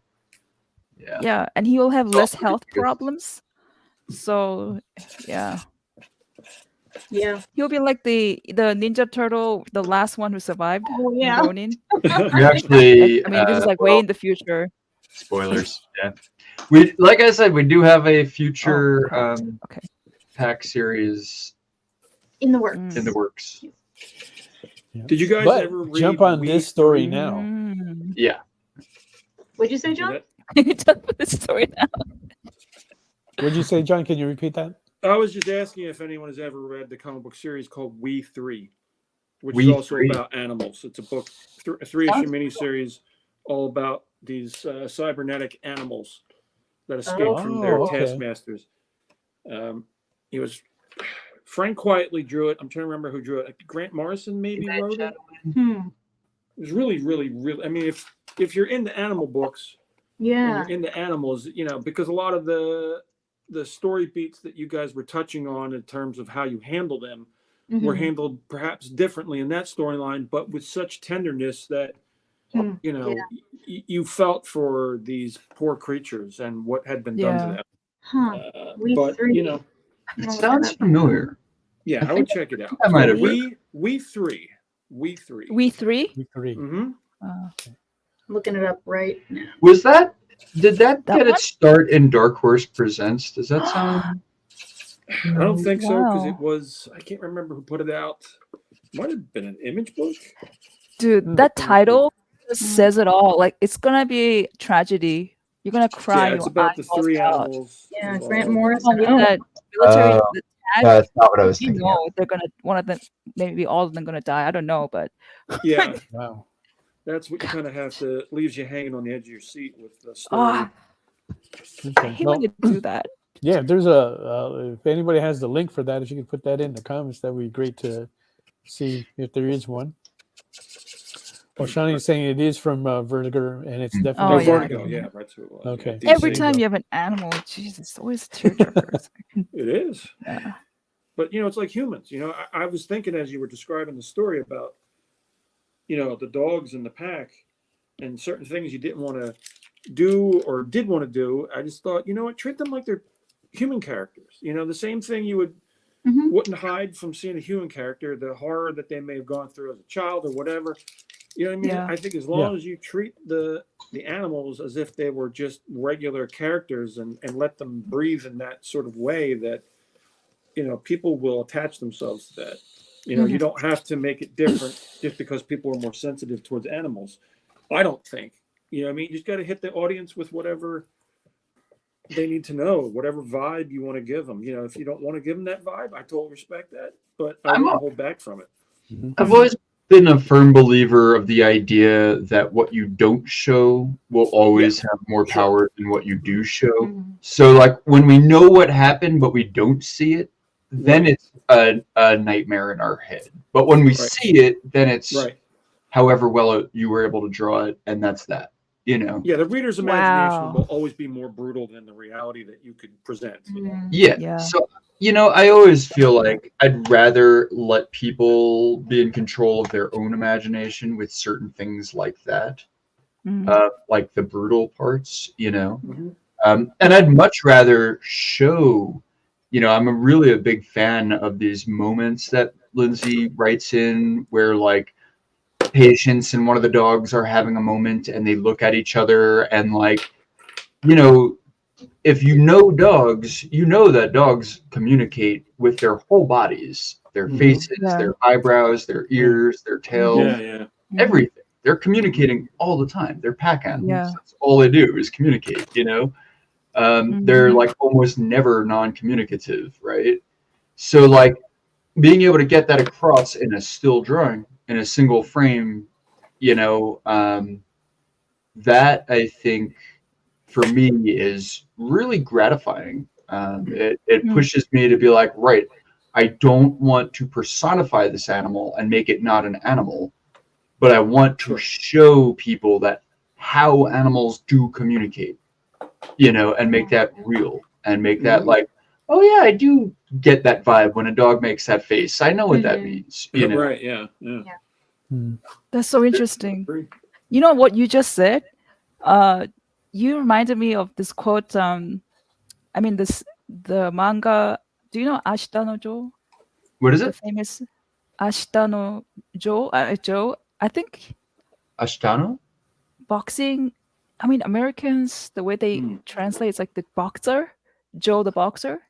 This is like a legendary manga anime that went global. It's about boxing. Sounds I familiar. think I've seen images of it. All right. Yeah. Hold that thought, because we are at 8:49. So let's do the giveaways, and then we'll do a round of where the art is at. All right. So JD, let's spin the wheel. First up, that we're going to be giving away is a set of Pokemon pins. You can think of this as a pack of Pokemon pins. There you go. And oh my gosh, Stevie B. He's not here right now, but he'll be happy for that. COVID, yeah. Okay. And Massey Fix, yes, that's the one. Tomorrow's Joe. That's the one. Yeah. Okay, that's what it's called. Tomorrow's Joe. All right, so in our next giveaway is a rare 1994 Vampirella promo poster. Back then, Vampirella was with Harris Comics back then. Very sexy. Buzz? Awesome. Yeah. Is it Buzz Mel? That's what is that? 30 years old now. That's when I was doing. Yeah. I was trying to figure out who drew that, but I couldn't figure it out. So if anybody has a clue, Buzz. let me know. I've got a bunch of those that I'll be giving away. Mel, John said it's Buzz. Huh? John said it's Buzz. I think Buzz. Yeah, that was the name of the guy who did Vampirella around the same time. It could be. Back then. Right. Yeah. I'm trying to see the signature, but I can't quite see it. It's cropped off. Yeah, that's yeah. But I'll see if I can send a better one to you, John, and see if you can tell me. All right, so we're going to be spinning for that next. And here we go. Drum roll, please. Or trumpet. Don't. The cats didn't like that. Bill Eiling wins that. Bill, congratulations. All right, Phil, don't forget to fill the form out. That way we know where to send that to. And now for the grand prize drawing of the night. A set of the pack. 1, 2, and 3 PDF files. That'll get you all caught up. Then you can back the pack for issue number 4. And the lucky winner tonight is Kenneth Bird. You won it! All right. Congrats! The Bird wins the dogs. Yes. Okay. There you All go. right. Thank you. So in for the that. back to the Ashitano, the Tomorrow's Joe, it's about this ultimate like boxing match, like imagine Rocky versus Apollo type of thing, right? So at the very end, you would think that he's going to show the result, right? But he ends it where he just enters the arena and it just ends there. He never shows it. And then there's a quote that he says, and then it's just a hand. He just has in the panel, it's just 2 hands, and he's looking at his hands, and that's it. You don't even see the guy. You just know it's his hands. And then the quote says, "I would rather be the white ash of a hot coal that burns briefly than a smoldering fire." And it just ends there. Whoa. Yeah. Legendary cool. endings. So it I like made those people talk ambiguous about it forever. Like, who won? What do you think happened? Yeah. Yeah. Oh, I love endings like that. All right, Really? let's I take hate it. Let's take a last round of the art that's on the boards. We currently have a bid on John, is it? The Catwoman. Catwoman has a bid of It's all finished. 75. It's And all that's all finished? done right All there. finished. So Woohoo. take a look at that. Okay. Nice. The forest. So we are now looking for a next bid. You've Thank got you. a few more minutes So to get it in. We are looking for $80 for the next bid on See? that. That is Okay, cool. and then Ruben, we are still looking for a bid of $60 on his Power Rangers.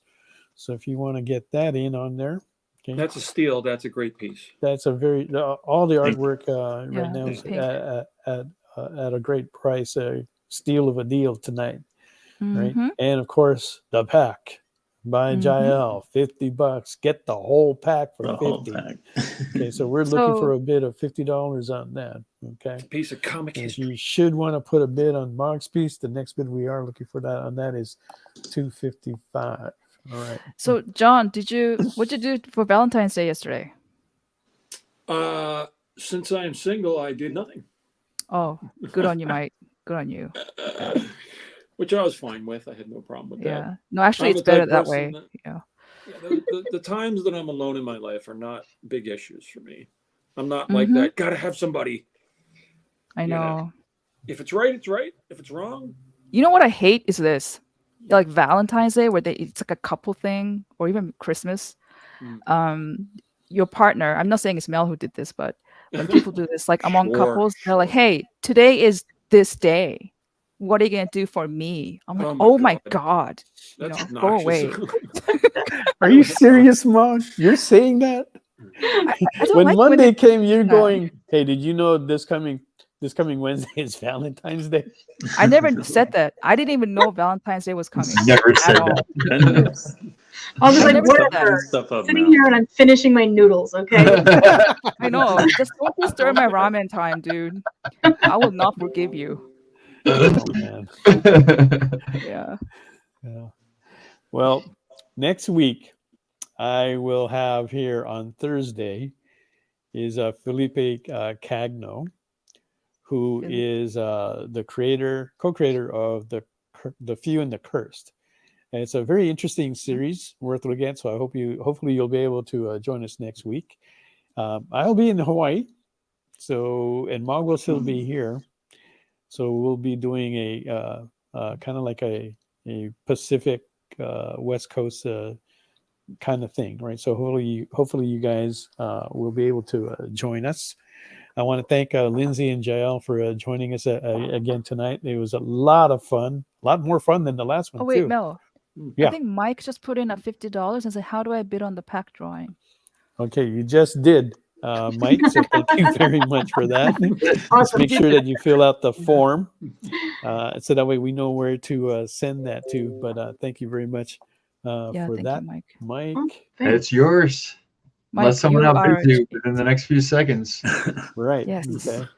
So if anybody gets a bid in there while I finish my ending talk, it Sorry about is that, Mel. yours. Right. But yeah, don't forget to join us next week, Thursday, and check out these guys' website. John Sinsman, Ruben Rosas. Thank you guys for joining us. Hopefully, both of them will be joining us next week as well. Right, so you'll be able to see some wonderful art for them. And Joel, Lindsay, I definitely want to have you guys back again. A whole lot of fun. We want to keep up with what you guys are fun show. I doing. love doing it. All right. If we come on for every project that we have, You're gonna get like so every sick of time it. we're doing a Kickstarter, you're gonna be like, "Oh, not you guys again." Well, it has been quite a while since you guys were on, but it's interesting to see like how time flies by so fast. Yeah, you know, it really does, and it doesn't make me feel good. that I'm getting older at a faster rate, but it was wonderful having you guys. Thank you guys for being on with us again tonight. Thank you all for joining us. You guys have a safe, wonderful weekend that's coming up, and we'll see you guys soon. Take care. You guys will help everybody. Mike figure out the thing. Do you remember what it was like when you were a little kid and you got a letter in the mail? Now imagine that letter was filled with information about your favorite shows, pop culture questions, links to things you're going to want to see later, and even sneak peeks at upcoming programming here on The Experience. That's what the EXP mailing list is. Every week, we send you sneak peeks, information, and all of the relevant links for all of the shows you want to see. Sign up now on our website or scan the QR code that's on your screen right now.